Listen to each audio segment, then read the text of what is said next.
नमस्कार बहनों, मेरे चैनल में आपका स्वागत है। तो चलिए जानते हैं पोषण ट्रैकर की जो टीएचआर वितरण में फ़ोटो कैप्चर में समस्याएँ थी, वो सॉल्व कर दी गई हैं। तो चलिए अपना पोषण ट्रैकर ओपन कर लीजिए, ये डेली ट्रैकिंग और ये एससीएम।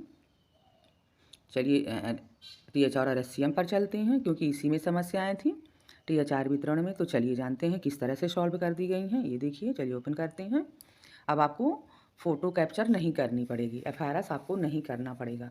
यदि आपने पहले कर लिया है तो अब आपको एफआरएस नहीं करना पड़ेगा, डायरेक्ट आपका डिस्ट्रीब्यूशन ओपन हो जाएगा। तो चलिए हम आपको दिखाते हैं। ये एक बच्चा है, जैसे हम इसको ओपन करते हैं क्योंकि हमने पहले ही कर लिया है, तो एफआरएस की समस्या दूर हो गई है। अब एफआरएस आपको नहीं करना पड़ेगा। तो ये चलिए हम ओपन करके दिखाते हैं। ये देखिए, ये वेरीफाई मेथड लिखा हुआ है। तो अब आपको डायरेक्ट डिस्ट्रीब्यूशन कर देना है। ये देखिए इस तरह से। तो यदि आपने एक बार एफआरएस कर लिया है तो अब आपको एफआरएस करने की आवश्यकता नहीं है, आपको डायरेक्ट डिस्ट्रीब्यूशन में आ जाना है। तो ये हो गया, ये वेरीफाई मेथड हो गया। अब आपको प्रोसीड कर देना है यहाँ से डिस्ट्रीब्यूशन करके। आपकी परियोजना में जितने दिन का निर्देश है आपको डिस्ट्रीब्यूशन करके यहाँ से प्रोसीड कर देना है। तो एफआरएस की प्रॉब्लम सॉल्व हो गई है, एफआरएस आपको नहीं करना है। ये हो गया। अब चलिए जानते हैं कि किनका एफआरएस करना पड़ेगा आपको। तो ये चलिए बैक चलते हैं। जैसे ये हो गया, हम ये बच्चा देखते हैं। ये देखिए यहाँ लिखा हुआ है beneficiaries parents guardian KYC pending. ये देखिए पेंडिंग है। ये देखिए, हम देखिए क्योंकि ये पेंडिंग दिख रहा है, अब इसमें हमें मदर का आधार डाला हुआ है। मदर का आधार डालकर हमें सेव्ड कर देना है, प्रोसीड कर देना है। इसमें भी फ़ोटो कैप्चर की एफआरएस की दिक्कत नहीं है। ये देखिए, चलिए एक और हम आपको दिखाते हैं। ये देखिए, ये क्योंकि इसमें फ़ोटो सेव्ड नहीं है तो हमें इसमें एफआरएस करना पड़ेगा।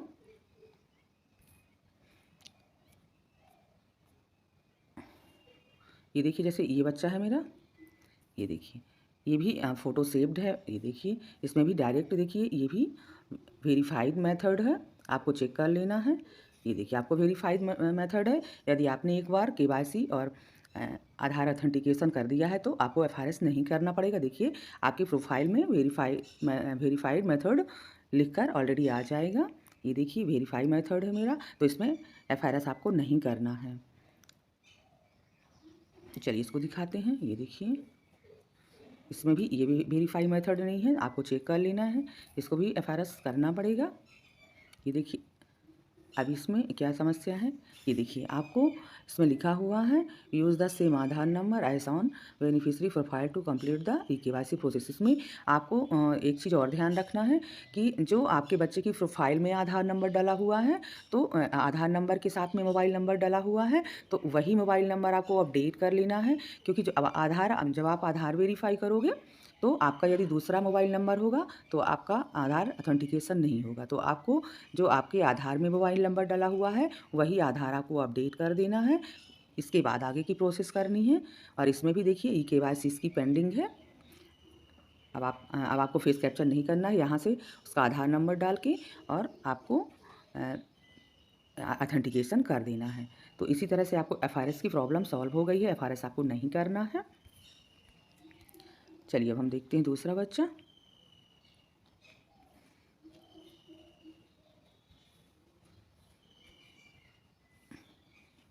इसका इसका भी पेंडिंग है, इसका नहीं है। ये देखिए, तो इसी तरह से आपको अपने बच्चे चेक कर लेने हैं। और जिनका आपने पहले एफआरएस कर दिया है तो अब आपको एफआरएस नहीं करना है, आपको केवल डिस्ट्रीब्यूशन करना है। तो इसी तरह से आपको अपने प्रत्येक बच्चों को चेक कर लेना है। और एफआरएस जिनका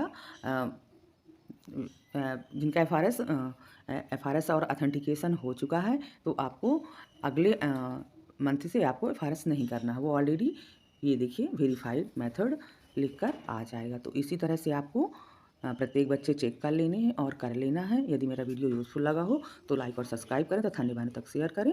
धन्यवाद।